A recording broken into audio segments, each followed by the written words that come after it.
Hello, everybody. My name's Joanna Gonzalez. I'm a professor at Salem State University, and I'm joined by my colleagues who I will let introduce themselves as we take turns in going through today's presentation. I want to give a shout out and great thanks to Mike Mitchell from the Alumni Board, who's provided us this opportunity to share with you some of the work we've been doing to increase public higher education for campuses like Salem State.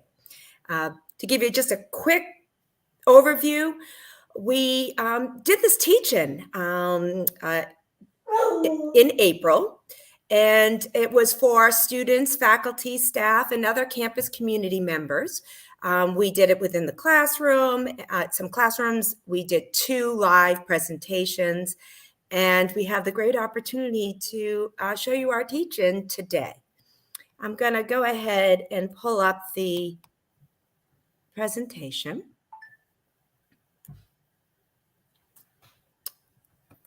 Okay. Like I said, this teach-in was presented to faculty, staff, and students on campus. It is done in collaboration with the Massachusetts State College Association. That's the faculty union for faculty and librarians at campuses like Salem State. Also, Phenom, which is an organization that includes lots of students, as well as other campus members. Okay, so in this presentation today, we will 3 goals. One is to help you better understand the current situation on campuses, the particular struggles, financial pressures that students in public universities are facing. Our second goal is to eliminate how these pressures are really hurting public education, specifically our students at campuses like Salem State, and how it undermines certainly all campus community members, but the impact is felt more disparately on our Black and Brown faculty and staff and students. And finally, we're going to showcase some of the ways that we can change the situation. How can we increase public education and ensure that our students have a quality education and we reduce these racial and socioeconomic disparities? Okay, I'm going to turn it over next to Cass, one of our students, and I'll let Cass introduce themselves, who's going to talk a little bit about the reality facing students. Hi, my name is Cass O'Connor. I am a senior now, going to be a senior at Salem State University, and I am also the student director on campus for Phenom next year. So I'll be telling you a little bit about what it means to be a student right now at Salem State. So as you can see from this slide, the yearly tuition and fees at Salem State have increased by over $8,000 since 2001. This is part of a broader trend. It's not technically specific to Salem State. During that period, average tuition and fees across Massachusetts public colleges have increased by over $6,000 when adjusted for inflation. So as you can see on the graph, that is certainly a big difference. Okay, next slide. So this is what it means for a student like me. So I personally, typically during the year, I have at least 2 jobs. Last semester it was 4, which was a little bit much to take on. So as you can see, just for tuition and fees, not even for room and board, from 2001 to 2021, it's increased from $3,000 to $11,000, which means during the year, while you're taking 4 or 5 or 6 classes, you need to be working 33 hours per week instead of 17 hours. So 33 hours itself is a full-time job. I have an on-campus job, and if you work on campus, which is a great opportunity, you are only able to work 29 hours a week. So even if you were working the maximum amount of hours on campus, you would still need to get 2 jobs just to be able to afford tuition and fees. That's not if you're living on campus, and also just other money you might need for your day-to-day life. So this is definitely takes a toll because now you have 2 jobs, and outside of the professional realm of college, there's so many opportunities for meeting people, and there's so many events that happen on campus. And if you're working several jobs and trying to balance your classes, you're pretty much not going to leave your house at all. You don't have time to really take advantage of those opportunities.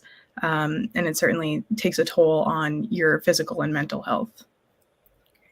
Thanks, Cass, so much. And we'll bring Cass back. But next, I'm going to hand it over to Professor Emeritus Rich Levy, who's going to give us some background on why public colleges like Salem State are becoming more expensive. Okay, as Joanna said, I'm Rich Levy. I'm retired. I was in the political science department.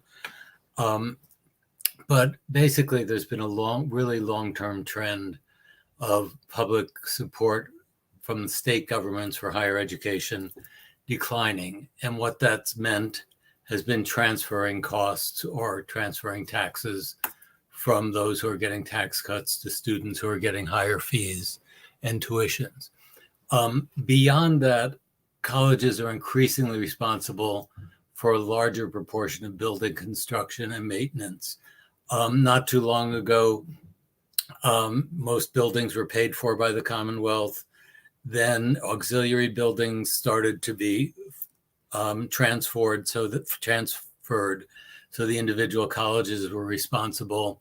And now academic buildings are also being funded by individual universities, which is paid by largely student fees. At the same time, the cost of public education becomes more expensive as we welcome students with a broader range of needs and strive for higher completion rates. So there are more services as well. This is I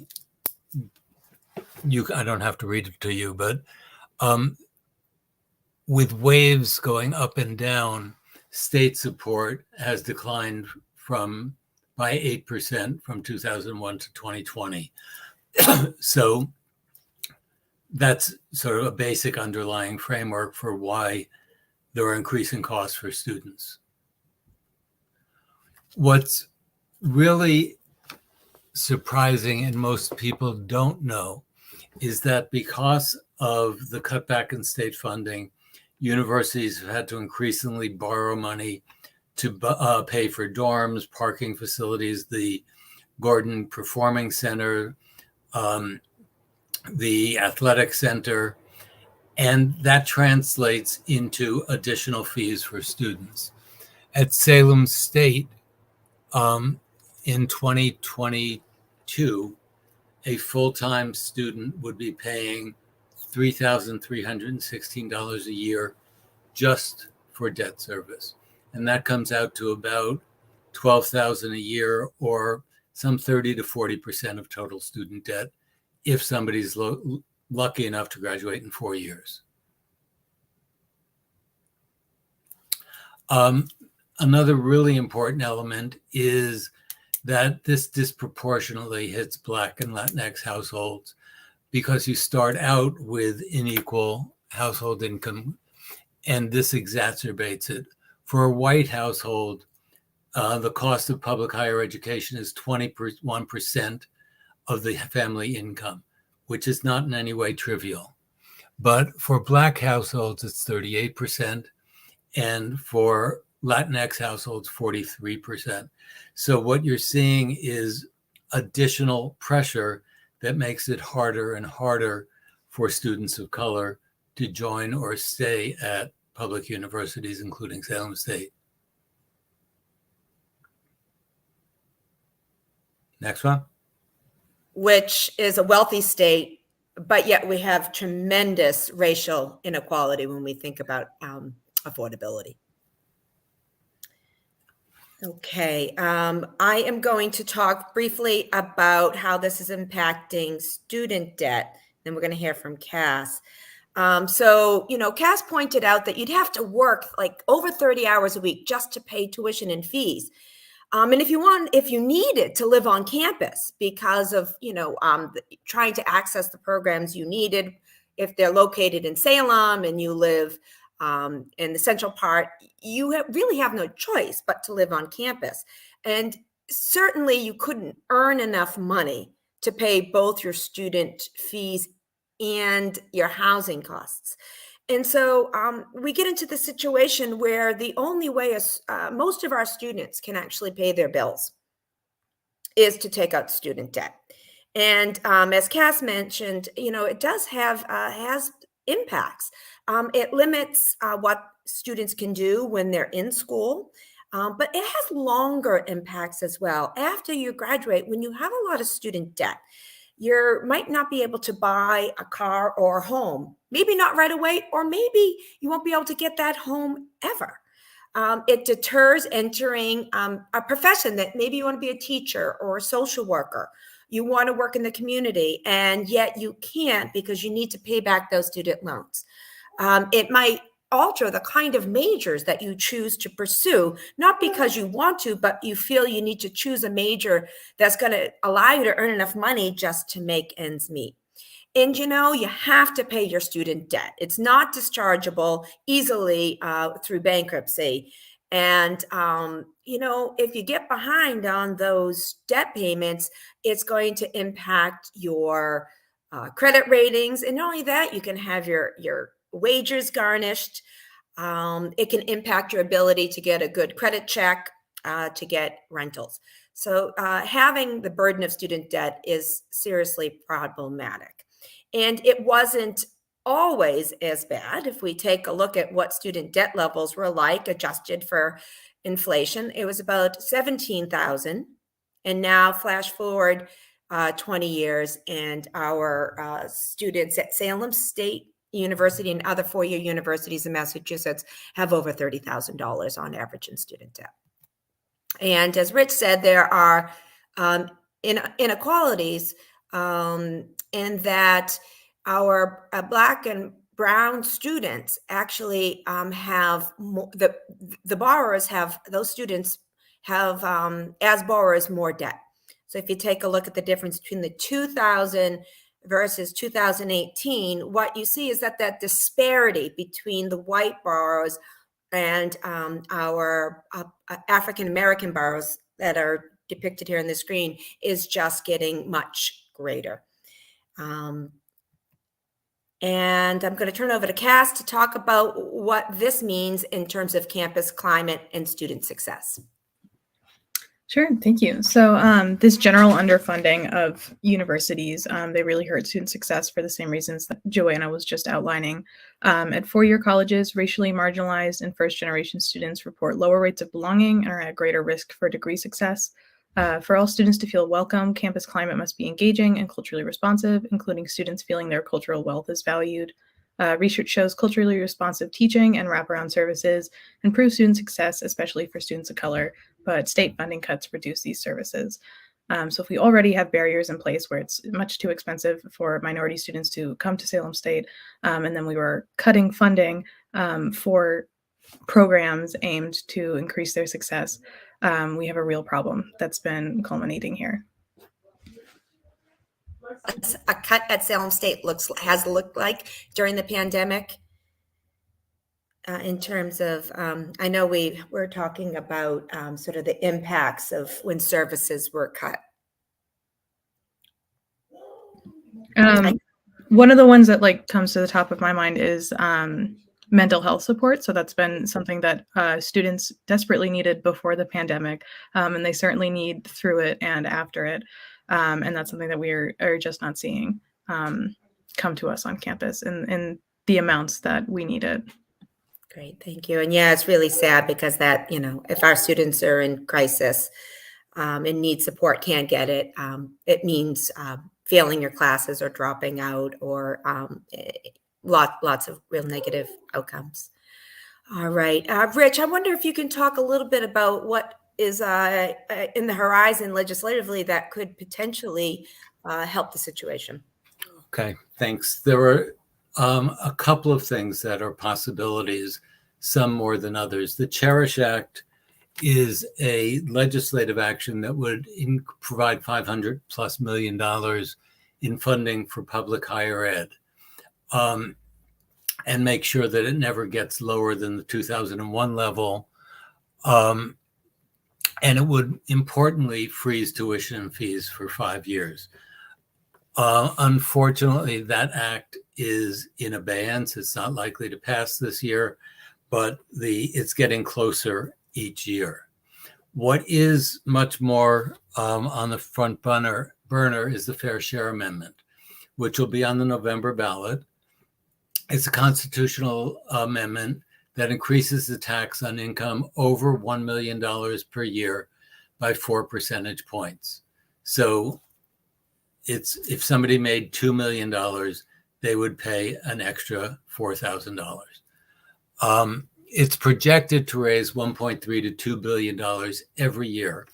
And this is why it's so important, as opposed to regular legislative actions, which can vary from year to year, as opposed to private fundraising, which varies from year to year and generally goes into the endowment, and then you're only able to use about 4% of it. This would be a massive, continuous, ongoing, permanent increase in funding.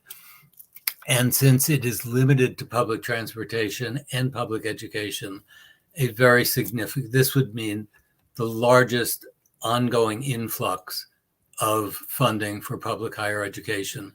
And it could allow both reduction of fees and tuition, increased faculty, increased services, more flexibility for classes, because a lot of students end up here for 5 and 6 years because as cutbacks have continued, they can't get the classes they need to graduate at the times they're not working. So they end up ironically paying for yet another semester. So the Fair Share Amendment, you will see increasingly in the media as we get closer to November. Thank you, Rich. When we gave this teach-in in the spring, we wanted just to really empower students to think about sort of the problem of funding in the state and kind of empower them, like, what can you do if you would like to talk about it or take action?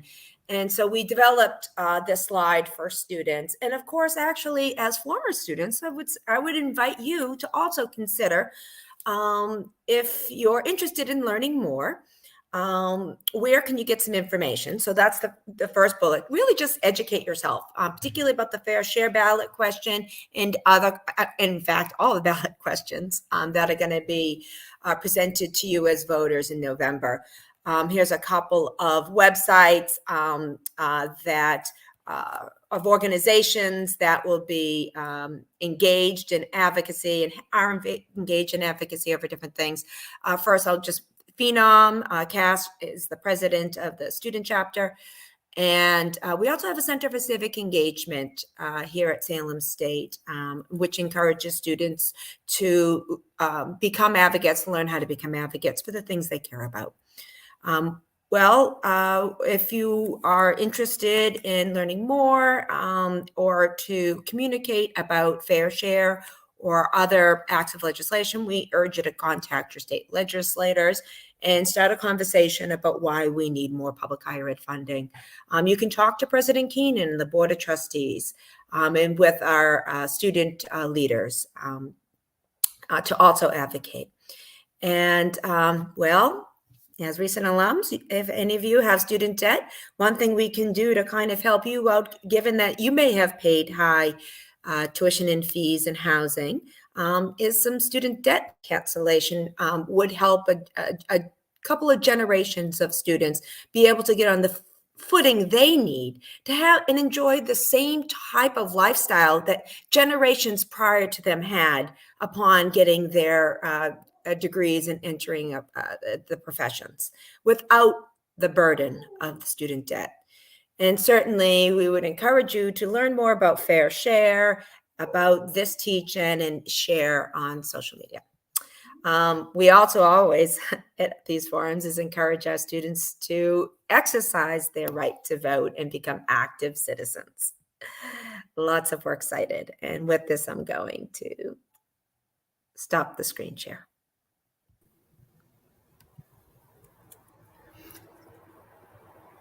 If I can just add a brief comment, where Joanna had suggested contacting legislators, when people have done that, a lot of legislators are surprised They're not aware of the consequences. They're not aware of the situation. When you talk to them about capital debt, they say, is that really true? We didn't know that. And they start writing on their pads furiously. So this is not just, shooting into the sky. This actually has the potential to affect legislators. And one of the things that would be very powerful and has not yet happened is if, the president and the board were publicly in support of this stuff. So their position is we're waiting to hear from students, faculty, grad, alum. So reaching out to the board and the president is also a really significant step. Thank you.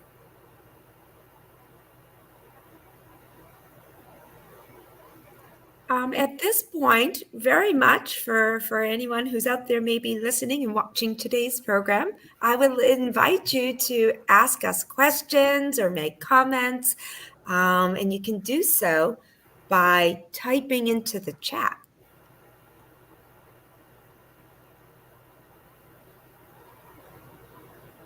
And just quickly, while we wait for any questions that might come in, to piggyback off of what Rich just said, first of all, I'm Alex Booker, for anyone who doesn't know me, graduated in 2014. But piggybacking on what Rich said, I formerly worked at the State House, and it doesn't take much or many people to reach out to really raise the attention of staff and legislators in the State House. And so it is a very powerful tool to get on the phone, write an email, and you will get their attention pretty easily. And turn the resources of the government onto these problems just like this. And I think, as an alumni that's interested in and passionate about these things, I look back at my time at Salem State, and I'm sure many alum can, and say what doors open from going through Salem State. I tell people that I was a line cook before and during going to Salem State, and afterwards, as I just said, I was a staffer at the Mass State House and now work as a lawyer. And it was because of going to Salem State that I was able to, open those opportunities up. And I am concerned that, given the reality we all just heard about, that some of those doors are closing for folks coming up the ranks behind us. And so we as alumni are uniquely and strategically positioned to help influence that and make sure that these opportunities remain available for any current and prospective students coming down the road. And so strongly encourage folks to do some of the things Joanna said, reach out, ask how you can get involved, because there are many opportunities to do this, and we could use all the help we can get.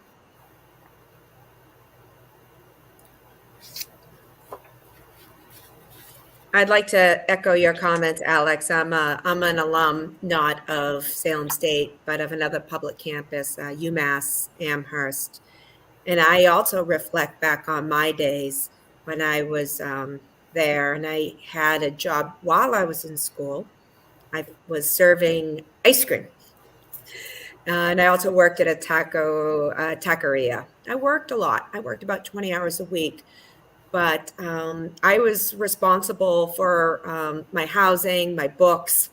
I paid my fees. My father paid the tuition bill itself, which was, he had 5 kids, and he was able to pay those tuition bills on his salary, which is pretty cool.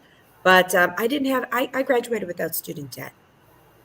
And so that enabled me to make decisions. Like, I went back to grad school, and I took on debt at that point.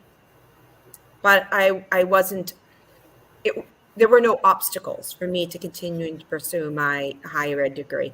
And I wonder if you also, Alex, went on to get a law degree, right? If you had been $100,000 in debt, you might have had a pause. Absolutely. Yeah. The debt, I took on a sizable amount of debt to go to law school, but having a significant amount of undergrad debt would have certainly impacted my decision-making in whether to go to law school at all, where to go. And that has a ripple effect. Unfortunately, there is a bit of a payment to quality ratio in law school world. And then the jobs that open up down the road. So you can just see how with each step that lingering debt continues to play an impact in, the financial and professional decisions one might make for years and years down the road after graduating. There's a question from a student sidebar. So Mike, can you just kind of talk through how we find the chat feature? I'm sorry, not Mike, Alex. Mike or Alex? So there should be two tabs under the video Yep. to allow folks to ask a question. For those folks watching at home, underneath your live stream video, there are two tabs on the viewing page. One says Ask a Question, the other says Rate a Program. You should be able to click the Ask the Question feature and submit it there. Great, thanks. Mike, I see you're an alum from 2007. I am a proud Salem State graduate, class of 2007. Okay. Have you seen any changes in sort of based on sort of the kind of increased austerity that we're facing in our budgets on our campus? Yeah, obviously everything that you've mentioned of significance. I remember what it used to cost when I was a student there, and the campus wasn't nearly as, in terms of a physical footprint, as big as it is now, or with as much as it has now. But we did want to, I did get a question in the comments here, so I do want to share that with the group. Are there any data about how many students have to leave state colleges due to financial strains or had to extend their years? You know, that's a great question. So I served for a while on, for about a year, on a task force led by Vice President Bonnie Galinsky for enrollment management. And they did a survey of students to understand why they leave. So when students step out or entirely leave, they reach out and say, what happened? And the number one reason given for why a student decides they, not to continue enrolling is they can't afford it. Now, sometimes it becomes maybe just for the next semester or just for this year. But the statistics show that they're at incredibly great risk of being part of a category of some college, no degree. And when students get into that situation, they've incurred debt, $10,000, $15,000, $20,000 of debt, but they're not reaping the benefits of degree attainment that they were working towards. So they're in a particularly precarious situation. So yeah, affordability is the number one reason why that our students are not returning to us. So that is certainly of concern. And I will say, as a result of that survey, what VP Galinsky did was then turn around and double the amount of institutional aid that was available in order to, attract students back to finish their degree. Even some financial aid could do some, could provide some help. But ultimately, we need more state funding in order to fully address the problem. Can I just add two quick things on that? One is, thank you, Joanna, for data-driven, but there's also anecdotal or qualitative data. A couple of years ago, there was an organization movement, We Belong Here, asking students, faculty, staff, community members why they did or did not feel that they belonged. And if not the most common response, one of the two most common responses was, I feel Salem State only cares about my wallet, not about me, and that I'm drowning in debt. So this is both statistically and, experientially a really important issue. And the other thing I was going to mention is proportionality. I know we all, as faculty, alum, emeriti, get fundraising requests. Please donate to Salem State, and lots of people do it. And that's generally a good thing if you can afford to do it. But in terms of quantity, the amount of fundraising that comes through that would be really, really dwarfed in comparison to what would happen if the Fair Share Amendment were to pass. So it's not like an either or, it's a both and. But the Fair Share Amendment would be a both times 175,000, and the and would be a nice add-on that can be significant, but they are qualitatively different.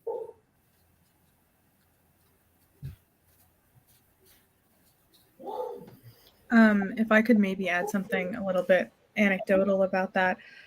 So I'm a current student at Salem State, so my debt is still, at least in my mind, very hypothetical. It is not in anyone else's mind hypothetical, but in mine it is. And I've actually seen, I've been really shocked by the amount of people that I met my freshman year who have had to leave. And there's actually, Joanna, I know that you're connected with the honors program. I've been part of the Commonwealth Honors Program at Salem State, which has been fantastic. But before you come in, they offer a retreat in August, right before you start. And I met a lot of people on that retreat when I went in 2019, which thankfully was right before the pandemic. But they actually recently posted a picture on their Instagram of my group at the retreat, and I laughed at it because almost none of those students still go here. They've all dropped out for various reasons. One in particular, who I was very close with, left after the closure of Cat Cove, which was Salem State's. It was a marine biology lab, which was something that we lost due to underfunding. And as a marine biology student, he no longer felt like he had anything that was worth to stay for at Salem State. So outside of debt itself, just my community has shrunken with the amount of students that I know and am connected with, and I've been here for 4 years. So it's really disheartening to see so many people leaving and then having to ask yourself, okay, well, why am I staying? Maybe that's not the right choice either. I was at that retreat, and that's where I first met you, Cass. And what a great community, right? Sitting around the campfire and getting to know each other, it was great. Unfortunately, these days, less than half of the students who join the honors program can attend the retreat because they have to work. And so we need scholarships to, help them be able to not work for a few days to go. It's cyclical. Yeah, I would say that additional funding, the way I think of it, it would support not only our students, but I think it would be good for our communities. Our publicly, educated students tend to stay in Massachusetts. They tend to go into a lot of public sector service jobs. Salem State employs a lot of workers who then go on to, go into education, into healthcare. They become your counselors, your social workers. Really, the North Shore and Greater Boston depends on Salem State, right, to educate. And unlike our private colleges in the area, our students at Salem State stay in the communities and give back. And that is true across the 29 campuses. So an investment in our public higher ed students, really, it's an investment in our communities. I think we do a hell of a job preparing our students to be engaged citizens and workers when they leave.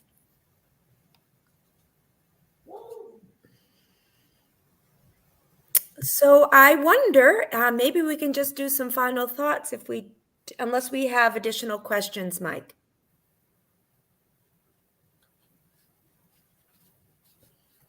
Hearing none. Any final from the panelists? Any final thoughts?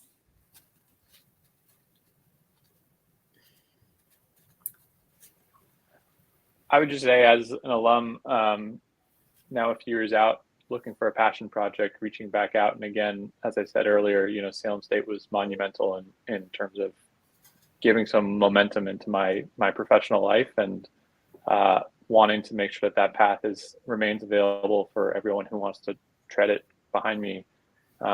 Alumni, we are in a really great position to advocate for improving some of these issues that we're talking about. And I would just genuinely invite you all to reach out and see how we can get involved, because, a little bit can go a long way. Since starting to get involved, with the help of Tyler Carlton, we passed a resolution at the recent Democratic Convention that's now part of the state platform, highlighting the things that we talked about, calling on debt-free but high-quality public education in Massachusetts. And that's just, step one. This is an ongoing process, and you all are invited to remain part of the community that kind of led us to whatever careers we found ourselves in after Salem State. And I hope to reconnect with all of you and meet new folks along the way. I would just add one other thing. If people want more information about the Fair Share Amendment or are interested in being part of that campaign, you can go to the Massachusetts Teachers Association website, which has both a description and a lot of frequently asked questions and responses, and can also provide links to canvassing and phone banks and the like, where people are doing that. And I would again add, a really important thing to me is to see the university use a lot of its personnel and actual resources to focus on public fundraising rather than just private fundraising, because the scope of those are so significantly different.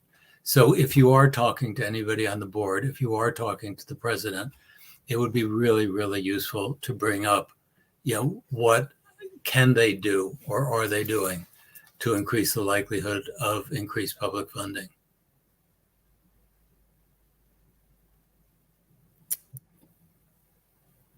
So I want to just express gratitude once more to Mike for setting up this forum, to Alex for allowing us to be able to reach out to our alum. And I've been at Salem State since 1998. One thing and if I speak on behalf of all faculty and librarians, we're here because we care about our students, ultimately, not the professor title.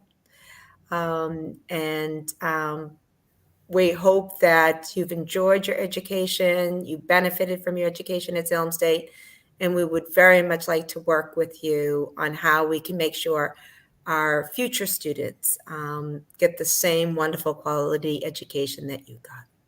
And with that, we will call it a day.